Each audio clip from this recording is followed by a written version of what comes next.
Table of contents. Number 1, book text.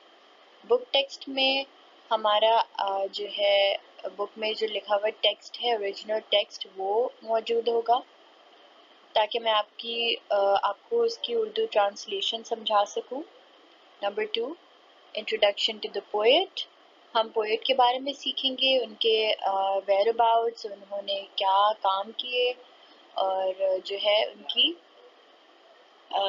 History, ये सब कुछ। Number 3, introduction of the poem, यानी पोएम के बारे में हम पढ़ेंगे, उसका बैकग्राउंड क्या है, और फिर समरी है, और फिर questions and answers. So let's begin. Introduction of the poet. William Wordsworth was one of the founders of English Romanticism and one of its most central figures and important intellects. William Wordsworth के बारे में कहा जाता है ये एक English poet थे, England में पैदा हुए थे और बहुत फेमस पोएट हैं जो ऐसी लैंग्वेज यूज़ किया करते थे जो आम लोग इस्तेमाल करते हैं अपनी पोइट्री में। तो यहाँ पे लिखा है कि he was one of the founders of English romanticism.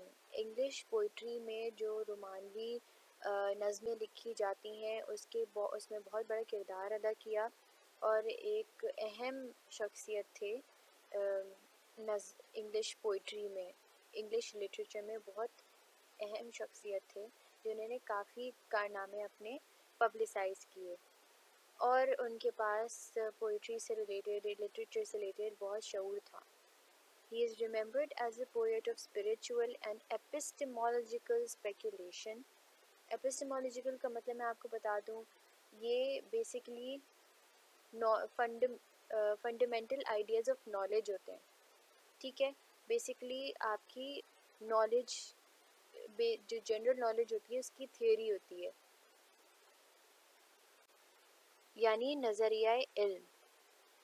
तो ये कह सकते हैं कि वो बहुत मशहूर आलिम थे, रूहानियत से भरपूर थे, and a poet concerned with the human relationship to nature and a fierce advocate of using the vocabulary and speech patterns of common people in poetry. और साथ ही साथ वो इंसानों और कुदरत के बीच में जो रिश्ता है उसको समझाने, उसको बताने के बहुत कायल थे और वैसी ही ज़बान इस्तेमाल करते थे जैसे इंग्लिश पोइट्री में काफ़ी पोइट्स ने इस्तेमाल की है और लोगों और आम लोगों में इस्तेमाल की जाती थी। Introduction of the poem. The Solitary Reaper is a poem by the English poet William Wordsworth. Solitary Reaper William Wordsworth की एक पोइट्री है। The poem was inspired by the poet's trip to Scotland in 1803 with his sister Dorothy Wordsworth. ये William Wordsworth अपनी बहन Dorothy Wordsworth के साथ 1803 में Scotland गए थे, जहाँ पे ये पोएम सेट हुई हुई है, यानी जो खेत में जहाँ पे वो गए थे और उन्हें वो लड़की गाना सुनाते हुए नज़र आई, वो सब स्कॉटलैंड में उन्होंने एक्सपीरियंस किया था। It was first published in 1807। सबसे पहले ये आम हुई थी 1807 में। In the poem, the speaker tries and fails to describe the song he heard a young woman singing as she cuts grain in a Scottish field.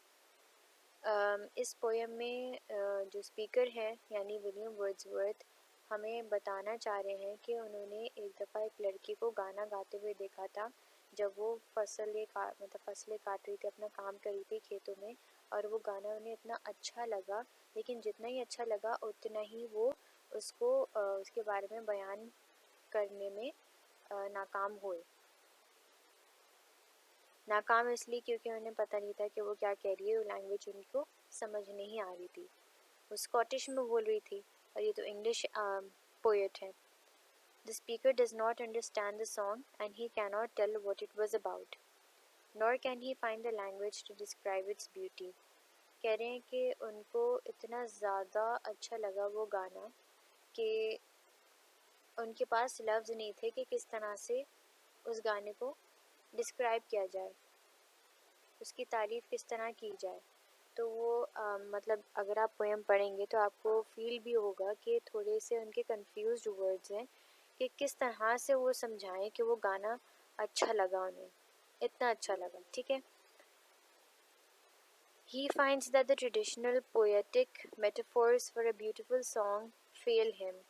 कहते हैं कि जो नॉर्मली पोएट्स शायर इस्तेमाल करते हैं, मेटाफोर्स यानी मुहावरे इस्तेमाल करते हैं किसी चीज़ की तारीफ़ में, तो कह रहे हैं कि ऐसे खूबसूरत गाने को इस्तेमाल करने के लिए वो मेटाफर्स काफ़ी नहीं है, they are not enough.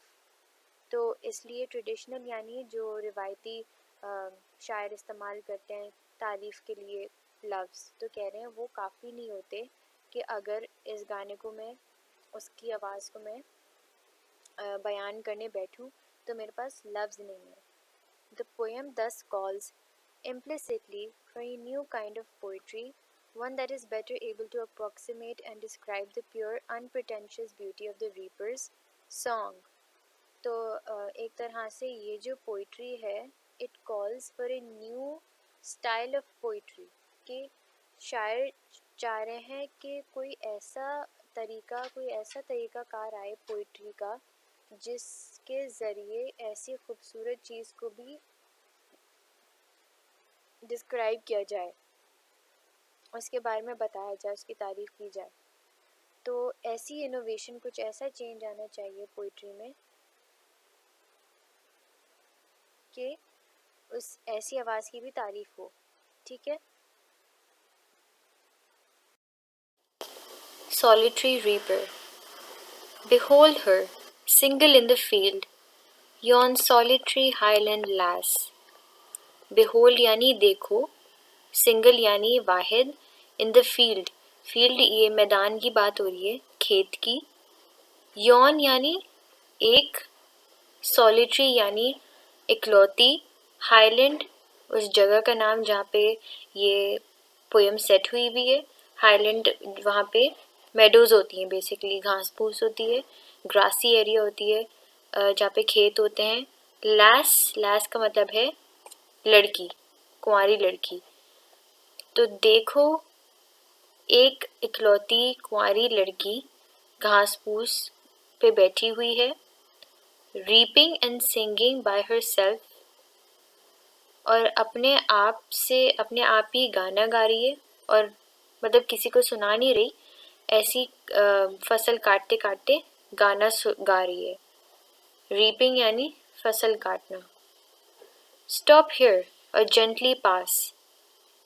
Poet कहते हैं कि ठहर के इसका गाना सुनो या तो फिर खामोशी से वहाँ से गुजर जाओ, मतलब कि इसको डिस्टर्ब नहीं करो, इसको गाना गाने दो। Alone she cuts and binds the grain. वो अकेले फसल काट रही है और सारी फसल को इकट्ठा कर रही है। ग्रेन, वही जो गंदम की फसल वो काट रही है, उसको ग्रेन कहा गया है। And sings a melancholy strain, कहते हैं कि और एक उदासी धुन गा रही है वो, मेलंकली यानी उदासी। Oh listen, for the wail profound is overflowing with the sound. Poet कहते हैं कि सुनो उसके गाने को, क्योंकि उसके गाने की आवाज़ पूरी वैली में यानी पूरी वादी में फैल चुकी है। प्रोफाउंड यानी भर जाना, ओवरफ्लोइंग यानी मतलब कि फैली हुई है उसकी आवाज़ ना, मतलब पूरी वादी में गूंज रही है। No nightingale did ever chaunt more welcome notes to weary bands of travellers in some shady haunt among Arabian sands. कह रहे हैं पोएट के उसकी तारीफ़ में, उस लड़की की आवाज़ की तारीफ़ में कह रहे हैं कि आज तक किसी नाइटिंगेल एक चिड़िया का नाम होता है जो बहुत उसकी प्यारी आवाज़ होती है, उसकी चहक बहुत अच्छी होती है। तो नाइटिंगेल जो अच्छे गाने गाता है उसको कहा जाता है, अक्सर नाइटिंगेल का लक़ब भी दिया जाता है। तो कहते हैं कि कभी किसी नाइटिंगेल ने भी इस तरह का कोई गाना नहीं गाया होगा जिस तरह का ये लड़की गा रही है। नाइटिंगेल ने कभी उन more welcome notes to weary bands, किसी नाइटिंगेल ने इस तरह के गाने थके हुए लोगों के लिए भी नहीं गाए होंगे। थके हुए लोग कौन हैं? Of travellers in some shady haunt among Arabian sands. थके हुए लोग सहाफ़ी हैं, ट्रैवलर्स हैं, जो अरब के यानी अरब के किसी छाँव वाली जगह पे अभी रुके हुए हैं। तो अक्सर ऐसा होता है कि नाइटिंगेल्स को बुलाया जाता है ताकि उनके लिए परफॉर्म किया जाए, उनको परफॉर्मेंस दिखाई जाए उन ट्रैवलर्स को उनकी एंजॉयमेंट के लिए। ठीक है, तो वो कह रहे हैं उस लड़की की तारीफ़ में कि किसी चिड़िया ने भी इतने अच्छा गाना नहीं गाया होगा, इतना प्यारा गीत नहीं गाया होगा थके हुए सहाफ़ियों के लिए जिस तरह से ये लड़की अभी गा रही है। A voice so thrilling never was heard in springtime from the cuckoo bird। कह रहे हैं कि इतनी अच्छी, इतनी फ्रेश आवाज़ कभी किसी ककू बर्ड के मुंह से भी नहीं सुनी। ककू भी एक बर्ड का नाम है जो गाने गाती है, एक मतलब उसकी भी बहुत अच्छी चहक होती है। स्प्रिंग टाइम में, स्प्रिंग टाइम यानी बाहर का मौसम, बाहर के मौसम में कभी ककू बर्ड की जो आवाज़ आती है चिड़िया की, उससे भी अच्छी आवाज़ है। Breaking the silence of the seas among the farthest Hebrides, जो समंदरों की खामोशी को ख़त्म करे। ये ककू बर्ड की आवाज़ के बारे में कहा जा रहा है कि वो जब गाने गाती है तो हिब्राइड्स पे, दूर दूर हिब्राइड्स, हिब्राइड्स का मतलब होता है मगरबी यूरोपी जज़ायर। ठीक है, जजीरे जो बने हुए होते हैं मगरब में उनको हिब्राइड्स कहा गया है और वो दूर की तरफ होते हैं, तो इसलिए फारदेस्ट लव इस्तेमाल किया है। फारदेस्ट का मतलब होता है दूर होना। तो जो वहाँ पे समंदर बने हुए हैं आसपास, उसकी खामोशी को जो ककू बर्ड की आवाज़ ख़त्म करती है, उसकी खूबसूरत आवाज़, उससे भी अच्छी आवाज़ में लड़की गाना गा रही है। Will no one tell me what she sings?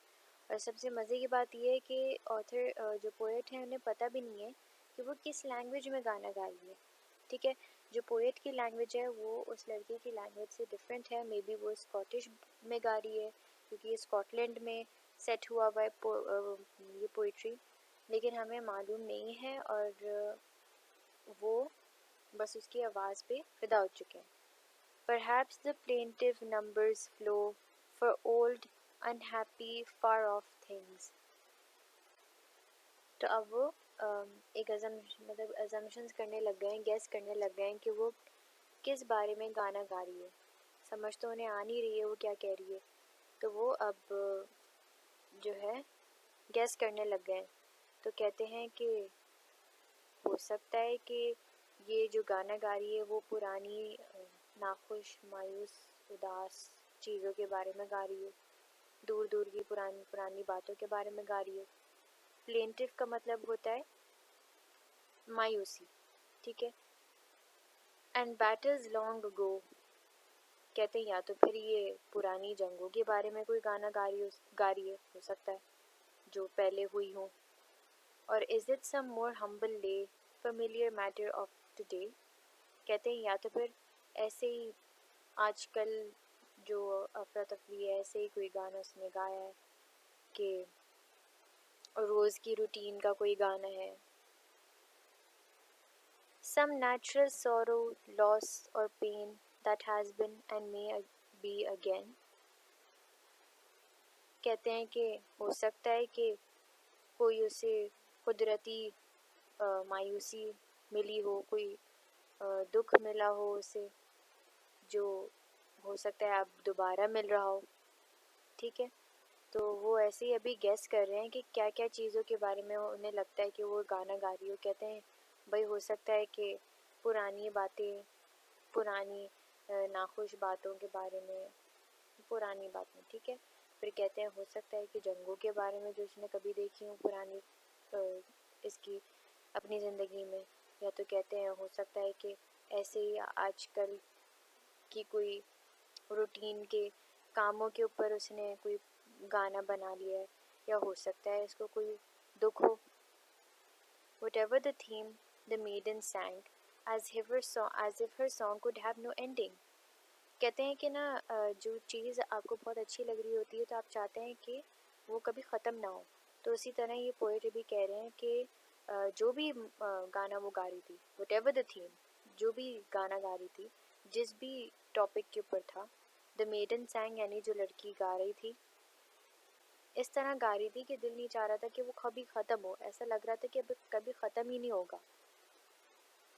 I saw her singing at her work and over the sickle bending.